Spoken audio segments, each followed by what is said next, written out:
Well, not much, just a long awaited, slightly overdue from their 7-day delivery AliExpress order that came to me via Ivry, formerly Hermes, like that. And the lad was like, oh, he said, it's all there, but that's not a seam failure on the bag, that has been cut, because you can see the unevenness of an edged blade. And last time I had something not turn up, it was the same person. It got marked down as unable to deliver because the office was closed. Well, when we're not an office, and we're never closed, we're always here. The wife's disabled, so she ain't going nowhere. So hopefully these will fit my little DCC chips. I got the 8-pin 1mm pitch JST leads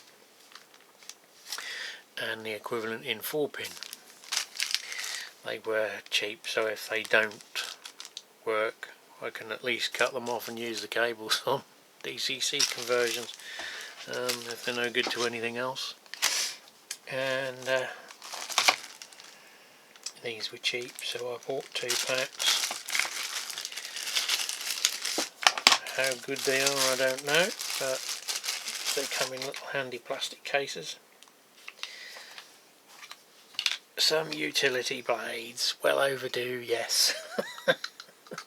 I can replenish my knife stock with new sharp blades, and they might also fit that guillotine. And the final one, oops.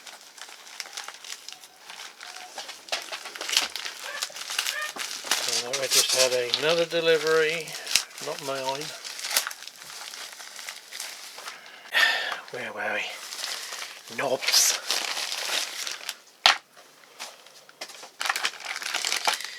I think a pack of these cost less than one knob from Gauge Master, and the Gauge Master one is smaller.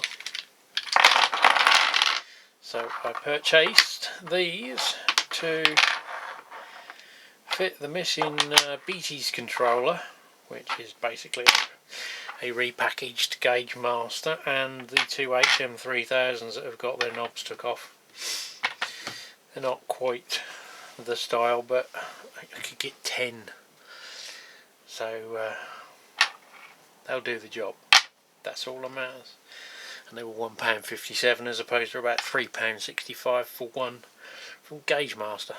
Well, this is another one of those been after it a long while, but it's another one where I've had to pay a postage surcharge because the person who sent it has priced it and sized it incorrectly, or the weight. In this case it's the size. It was the piece of paper I had come the other week. I contacted the seller that I had tracking on that had an issue with the tracking. There was a flag on it and they just done it, but the description doesn't match the problem, unfortunately, so I couldn't get to the bottom of it. So I messaged the seller.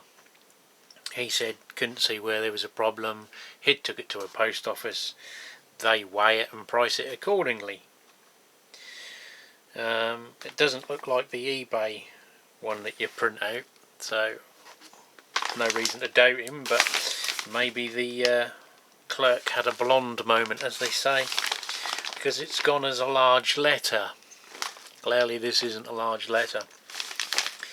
Now the lovely Royal Mail changed their sizes and weight requirements, and they even have a plastic template, and if you can't get that item through a certain slot, it goes up to a large letter, and the maximum large letter has got to fit through a letterbox. Clearly this wouldn't. The restriction is 2.5 centimetres, which is an inch in old money, and as you can see that's more than an inch. So it was a bit of a mystery, so I've paid. Hopefully the seller will reimburse me.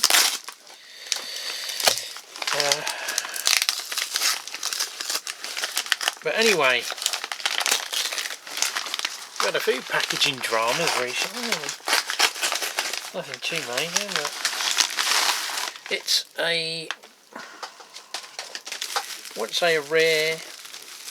Some people would describe it as rare. Hard to find is more what I would say. But if you use the word rare, you can charge more for it. Doesn't mean you'll sell it, but that seems to be the theory behind eBay sellers, thinking that that's a catchy word that will get you more interest. Let me just fight my way out of this packaging. We're back. So I've literally just messaged them with the photograph of the envelope to prove it's genuine, and I'm not trying to scam everyone that's got a parcel sent to me $3.50, although I dare say some people do. Really sorry about that. They never said anything to me at the post office, so clearly they've effed up. Don't know why, but they normally, unless he was busy. I've issued you a £3.50 refund. You shouldn't have to pay that. Thank you though. Well, Royal Mail do charge. They'll charge you the undercharged postage difference and an admin fee for having to do nothing, basically, because obviously a computer does this. A human doesn't do anything. A bit like they charge if you ship something in and it's liable to VAT, they collect the VAT on that item for the taxman, the HMRC. They charge £8 admin fee to collect the money and then pass it to HMRC. Some courier companies charge 20, apparently. But anyway, I thought I'd save you the drama of me waffling while opening it. We're still waffling while opening it. Can we get it out? No. Right, here we go. So, the anti-climax. The mirror is still intact. They're normally a bit of a casualty. Little mirror's a bit vulnerable there. So we have the Norfolk Green Plaxton SLF Dart bus. This is, I missed one at a good price. They're normally, if a collect dealer or whatever you want to call them on eBay, they seem to have several hundred, if not thousands, of listings, but they're still listing their enterprise as a private entity. They want 30 quid for this. I'm not paying 30 quid for something that's basically a bloody dinky toy. When they're made in China. Let me try and get this. Here we go. Take the pressure off the tab, he says. There we go. So yes, I've got the little Mercedes variants, the little minibuses we used to have back in the 90s. But the sort of main routes where you would have a bus.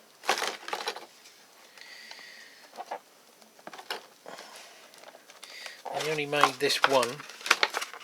They didn't do alternative routes.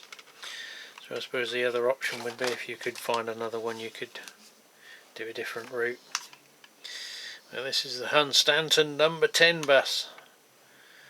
The other mirrors took a bit of a squish. Not a very good idea sticking them on. Got a little bit of thing. So yeah, at long last I have this bus. I have even tried to find another Dennis Dart and then find these colours, but you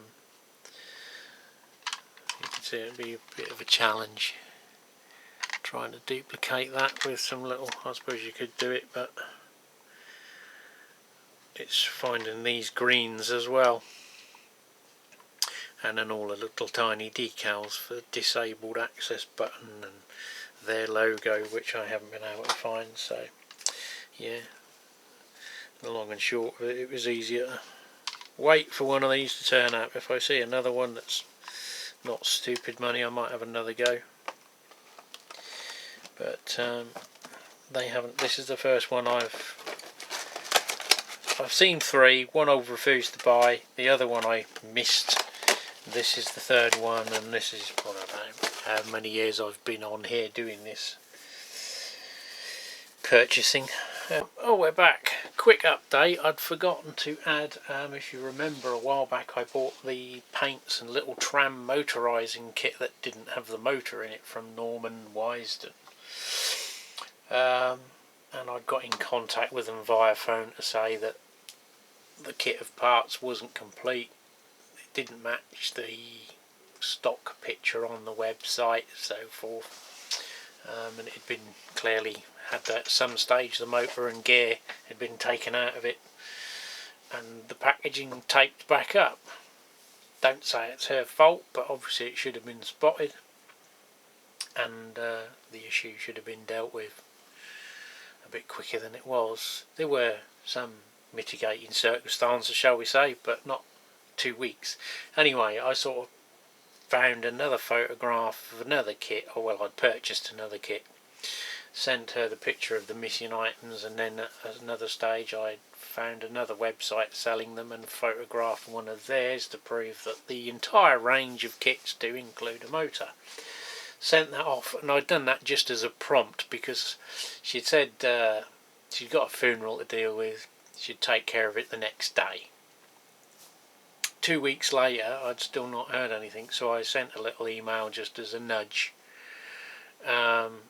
and still didn't hear anything. So it was literally, I was on PayPal ready to open a dispute, and they've made that process a bit more drawn out than you'd have got to put the URL in for the item, any communication you'd had with the seller, and because I'm going to keep going back, finding the information, finding my photograph buried in my computer.